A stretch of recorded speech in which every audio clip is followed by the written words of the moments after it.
Afzalgunj police station की हदूद में इतवार की सुबह केमिकल धमाके में एक शख्स भरत की मौत हो गई। बताया जाता है कि भरत केमिकल से भरे एक डब्बे की सफाई कर रहा था कि धमाका हो गया। भरत और उसके वालिद की गलीगुड़े में केमिकल्स की दुकान भी है। इत्तला मिलते ही पुलिस वहां फौरी पहुंच गई और क्लूज टीम्स को तलब कर लिया। लाश को पोस्टमार्टम के लिए रवाना कर दिया गया है और एक मुकदमा दर्ज करते हुए तहकीकात शुरू कर दी गई है। धमाके की वजह से आसपास के इलाके में सनसनी और सरासमगी की लहर दौड़ गई।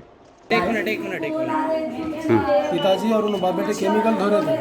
धोते धोते पानी थोड़ा रुक गया।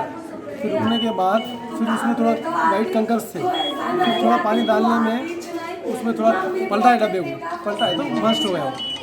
बॉक्स केमिकल का था, बस्ट हो गया। कौन मर गया? उनका बेटा मर गया। क्या नाम है उनका? भरत। क्या एज का? 32 है। जब लोग गाड़ी पे थे, गाड़ी के हेलमेट नहीं, वो केमिकल का डब्बा घर से लाए थे। तो उनका शॉप है केमिकल का, वो एक्सपायर डेट हुआ बोल के धो रहे थे उसको ला के, तो बस्ट हो गया। ये क्या टाइम पे वो? देखो 1 घंटा पहले, आधा घंटा 1 घंटा पहले। आप कौन है? आपका नाम है? मेरा नाम दिलीप।